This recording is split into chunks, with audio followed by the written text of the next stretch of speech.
The New England Patriots and the Philadelphia Eagles have wrapped up their first and only day of joint practice leading up to week 2 of the preseason. We're here to break down the entire practice and the biggest takeaways.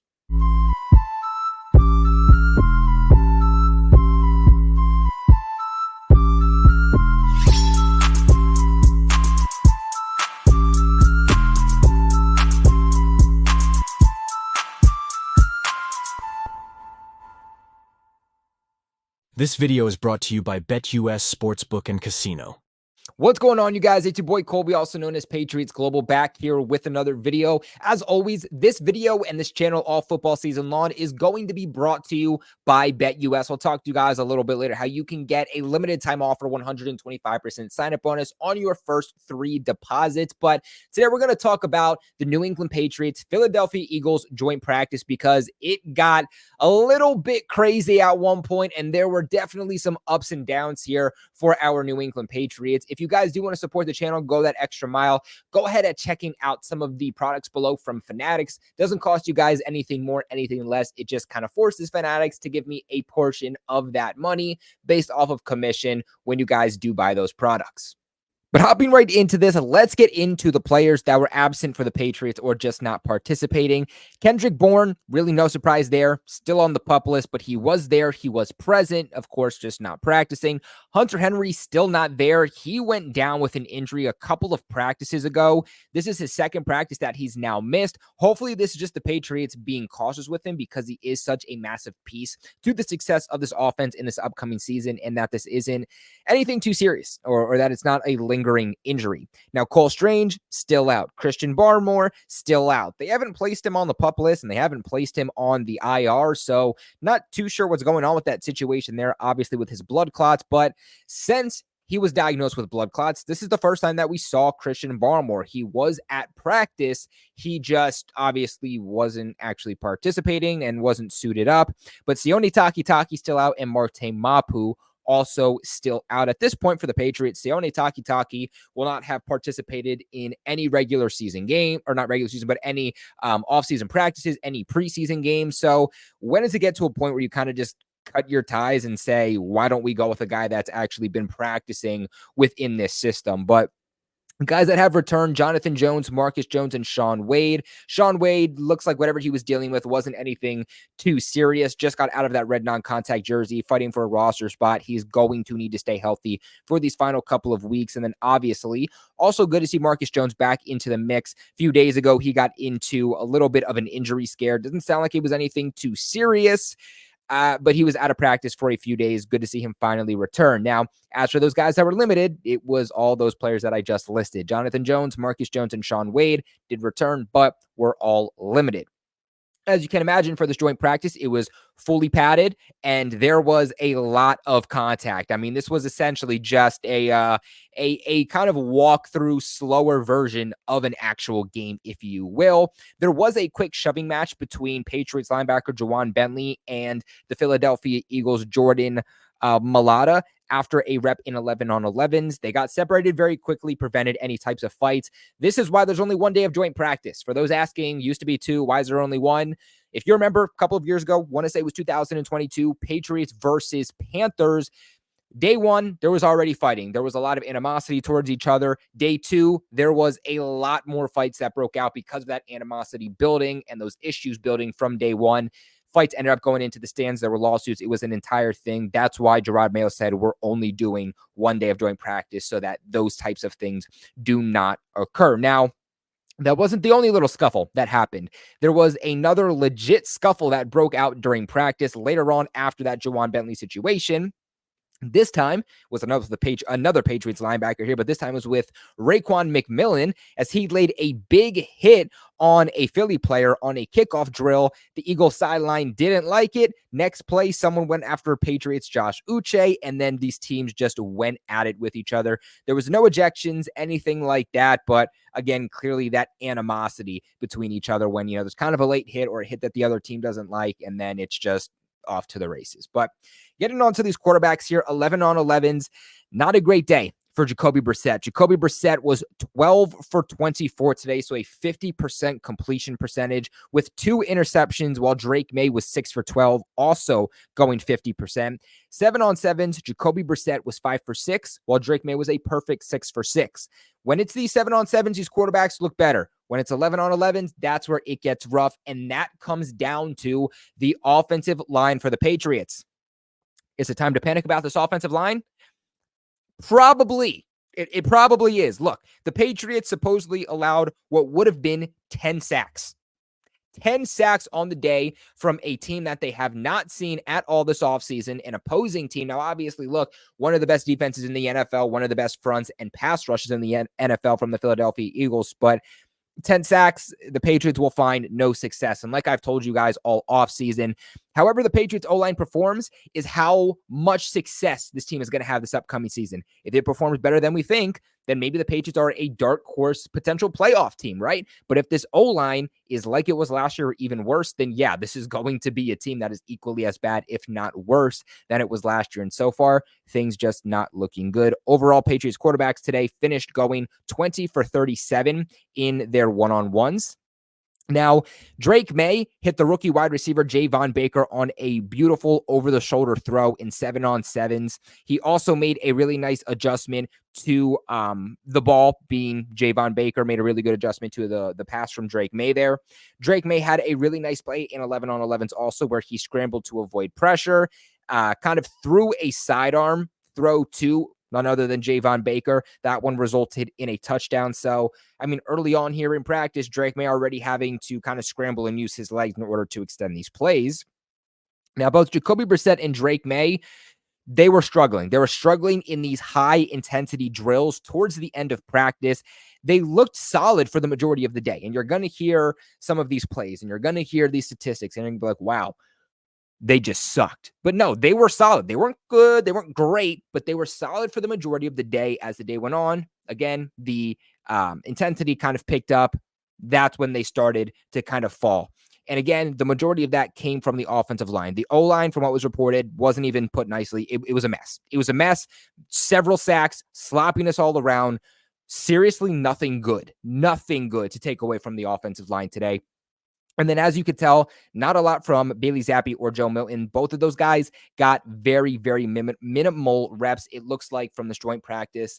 Going up against, again, an opposing team, one of the best teams in the NFL, Gerard Mayo wanted to give the opportunity for both these starting quarterbacks and Drake May and Jacoby Brissett to actually get some starting potential here. But moving on here to the running back position, not a lot of room for these Patriots running backs today. There were chunk plays here and there. Ramondre Stevenson was definitely standing out, as Ramondre always does, but just inconsistencies. And that's what the Patriots are going to need to figure out. Look, if your O-line is going to suck this bad in pass protection, if you're going to have inconsistencies with your overall passing game, you're going to rely on an elite defense, and you're going to rely on your running game, and that running game is going to need to be more consistent if that is something that they're going to rely on for the majority of this season offensively.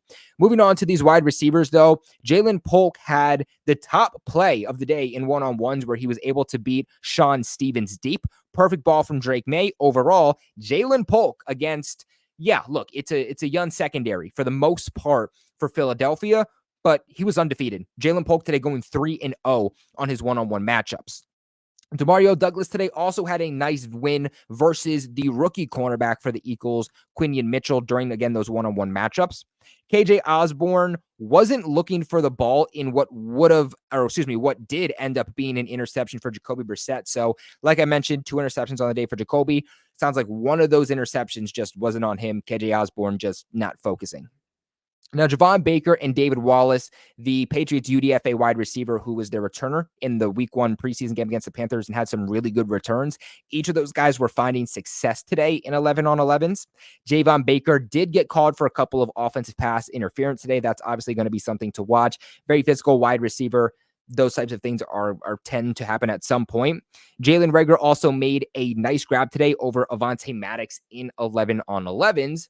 But before we get on with the video today, I want to give a massive shout out to the sponsors of this video, not just today, but really this channel all football season long. They sponsored us last year, and they are back, and they're back for a reason. I do not just use them. but everybody at Roundtable Sports, your favorite NFL creators, we all use BetUS for a reason. They are the best damn sportsbook on the platform. Right now, you guys, a link in the description box below, pinned in the comment section below. You're getting a limited time offer that you're not going to find anywhere else, and that is a 125% sign-up bonus on your first 3. Yeah, you got that right. Not just your first, but your first 3 deposits up to $2,000. So basically, what this means for those who struggle with math, don't worry, I get it. Same guy. I crunch the numbers for you guys. What this means is, let's say you put down $100 here with BetUS.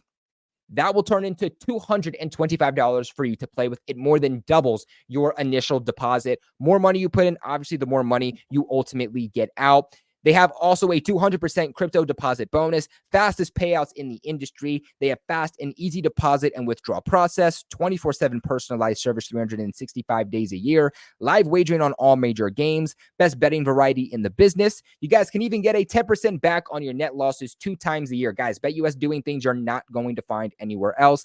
Not to mention that BetUS will even give you your very own personalized account manager. Guys, the best way to support the channel, the best way to support me at Patriots Global, which just means more content for you guys, better content for you guys, is by supporting BetUS. Sign up for them again, link in the description box below and pinned in the comment section below. Obviously, if you or someone you know or love is having issues with gambling, please make sure you reach out, get the proper help. Reach out to me if you need be, and we will make sure that you guys are okay. That is the most important thing, is that you guys are okay. Only bet what you can afford to lose, and only bet, of course, for fun and no other reason. And then, of course, to make sure you guys are allowed to bet, you have to be 21, obviously. But great thing with BetUS is it is available in every single state. Now, for those of you who want to get a little bit of action here in the preseason, these are going to be the odds via BetUS right now for the New England Patriots and the Philadelphia Eagles week 2 of the preseason. The over or under at -110 is currently 36 total points. Guys, I am telling you, preseason games, they're not high scoring. Take the under of 36 points in this game. You guys want to have some fun, put down $5, $10. I promise you, you are going to hit on the under of 36 points. Michael Vick at BetUS.com. Catch an incredible 125% sign-up bonus on your first 3 deposits, plus 10% gambler's insurance. BetUS, my online sportsbook and casino. Moving on here, though, to the tight ends, Austin Hooper and Jaheim Bell, both with drops today. Sounds like Jaheim Bell was returning for the New England Patriots on consecutive days now. Austin Hooper, very, very involved today in team drills, especially with that first-team offense. Multiple receptions, hauled in a touchdown today from Jacoby Brissett with the starting offense at one point. Austin Hooper today going 3-0 on his one-on-one matchups. With the absence of Hunter Henry, at least you are able to rely on the fact that Austin Hooper will be able to step up and serve a role for that time being if need be. Moving on to the offensive line, which, like I mentioned several times, was absolutely horrific today. Your first-team offensive line is exactly what it has been. From left to right, you had Vidarian Lowe as left tackle, Sidney So at left guard, David Andrews at center, Michael Onwenu at right guard, and Chuks Okorafor over at right tackle. In one-on-one drills versus the Eagles' defensive line, the Patriots' O-line had major issues. More specifically, the players that struggled the most were Antonio Mafi, Patriots 6th-round pick from 2023, who they've been trying at center. He's not making this roster. At best, he's a practice squatter. Yeah, but no, he's not making this roster. But in unfortunate news, Caden Wallace struggling big time today. Not sure if he was playing as a left tackle or right tackle, but if we're going off of recency, it probably was over on the left side. Again, going up against the best pass rush in the NFL, one of the best defensive lines in the NFL. These guys are going to struggle a little bit, but obviously, Caden Wallace might have to start for the Patriots in some type of capacity this upcoming season. You want some more consistency. Now, versus Jalen Carter today, Michael Onwenu went went 1-1 during his one-on-one matchups, and then Vidarian Lowe went 1-1 overall in his one-on-one matchups. So I guess he won one, lost one, and tied one, which I didn't know you could tie in a one-on-one matchup. But I guess you learn something new every single day. Moving on to the defensive line today, though, Matthew Judon with a sack. Yet again, another sack for Matthew Judon, whether it's against an opposing team, whether it's against our own starting offense. Matthew Judon consistently and constantly making plays for this Patriots defensive line. And then O'Shane Zimenez with 2 sacks today. He continues to look really, really good. Had a pretty good showing in the preseason against the Panthers. If he can continue to look this good, he is a dark horse player nobody is really talking about to make this final roster for New England. Quarterback pressures today, Daniel Ekuale had 1. Matthew Judon did allow a touchdown today in coverage to Saquon Barkley. Putting Matthew Judon in coverage on one of the best receiving backs in the backfield with Saquon Barkley, probably not a good idea. Hopefully the Patriots learning from their mistakes there. Now, Devon Godchaux, after signing that contract, standing out. I mean, he had a really, really, really good day today against the run versus the Eagles today in a large portion of practice. Josh Uche saw a good amount of work today with the starters, and Keon White drew a holding play, or a holding call, I should say, in 11-on-11s. Linebackers, run stuffs today. Christian Ellis had 2. He continues to be a big, big piece of this defense with Sione Takitaki out. And right now, he, to me, is a roster lock. I mean, the guy stepping up the most in the absence of Sione Takitaki has been Christian Ellis, and then obviously mixed in with that special teams ability. Don't be surprised when he makes this roster. Moving on to the cornerbacks, though, pass breakups, Christian Gonzalez with 2, Alex Austin with 1, and Marcellus Dial with 1. Christian Gonzalez got all of his reps today against A.J. Brown and Devontae Smith in those one-on-one matchups. Kind of a flashback to week 1 of his rookie season here in 2023, where he had a pretty good showing against those guys. Unfortunately, today, Christian Gonzalez going 1-4 against those matchups, again with A.J. Brown and Devontae Smith. He didn't allow anything deep. It was everything under. So seriously, I think people are going to freak out about the stats. There's nothing to freak out about. I can promise you that. And then Marco Wilson and Isaiah Bolden got the most work with the starters in 7-on-7s. Alex Austin got the most important reps opposite of Christian Gonzalez in 11-on-11. So something to watch there. You know, Alex Austin and Marco Wilson has kind of been that battle back and forth so far this offseason, but if Alex Austin is rolling with the starting defense during those important reps, probably a good indication that he's kind of winning this battle, and that maybe there is a battle right now between who is going to be the depth cornerback between Marco Wilson and Isaiah Bolden. Something to watch there. Moving on to the safeties, though, today with pass breakups, you had Kyle Duggar and Jalen Hawkins with them. And then Jabril Peppers drew a hold on a run play in 11-on-11s. And then lastly, with special teams, Isaiah Bolden worked as a kick returner today, which you absolutely love to hear. I mean, during his time in college, he was one of the best. In fact, he was the best kick returner throughout his time at the collegiate level. So something that if he's going to make the roster, he is going to have to show special teams ability. But guys, that is going to end it for today's video. Joint practice, Philadelphia Eagles, New England Patriots, getting ready for preseason week 2. We are going to be dropping winners and losers from joint practice 2, so you guys are going to want to stay tuned for that. Make sure on your way out, you guys leave a big like on the video, subscribe to the channel for all of your New England Patriots news, hit that bell notification so that you get notified every single time we post a video. But other than that, I appreciate you guys for watching, and go Pats.